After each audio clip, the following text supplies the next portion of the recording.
I think that even up until just a few years ago, we could never have imagined how our behavior would change with regards to using mobiles and tablets. I know that I would find incredibly difficult to live without my mobile. I'm constantly looking at my phone to see if I've got any new message or updates and checking my apps to see what's new. I wouldn't say that I post my life online, not like someone people I know, but I do like to keep up with what people are up to, friends, family, and even other people I know but maybe haven't seen for years, like old school friends, and check out photos of what they look like now. Ha ha ha ha. Logging.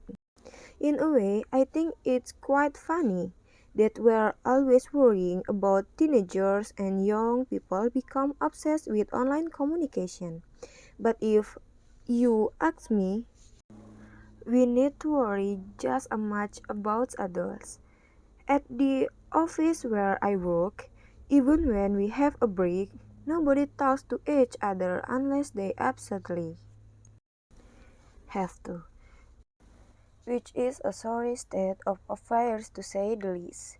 Everyone's too busy checking their social network and sending messages to have time to communicate face to face. People spend their lunch time glued to their screens or barely glance up from their phones. Even during meetings, people can't resist subtly checking their phone, and what really irritates me is when you are trying to talk to someone and they are more interested in looking at their phone than paying attention to what you are saying, even though you are right in front of them. Fabbing, I think it's called. I was listening to this discussion on the radio the other day talking about online communication and they were talking about FOMO. What was it? Fear of missing out, which apparently is a kind of modern day psychological syndrome which we're affected by because of our obsession with online communication. Basically, they were saying that the reason why people feel that they have to be connected 24/7 and communicate everything they doing and keep up with everything that other people we know are doing is down to this fear of missing out. We're worried that everyone is having more fun than us or doing something more exciting than us.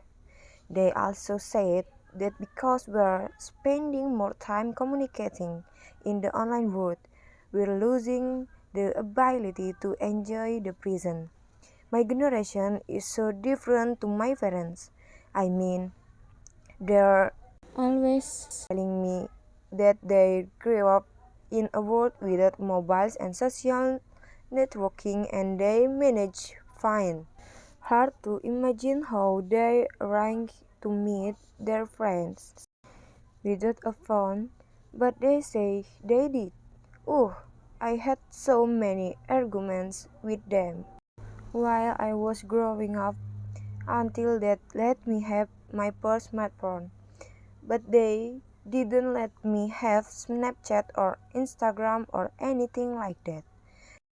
It's not the end of the world, they say. They just didn't understand that that's the way people my age communicate with each other. Nobody actually talks on the phone anymore. They have an idea how much I miss out on at school being the only one who didn't have Snapchat. Also, at school we had lots of talk and stuff on how to stay safe online and most of us knew that anything you post online was going to be there forever. For me, one of the best things about online communication is that you can stay in touch with everyone at the same time. All the time, you know exactly what's going on, when and where, so you never miss out on anything. I love the fact that you can update all your friends on what's going on in your life and they can respond immediately with a like or a comment. So you feel like you're together with people even though you might be completely alone sitting on a bus or at home. I share lots of photos, but I only post up my best edit shots. I hate it when people I know post photos of me not looking my best.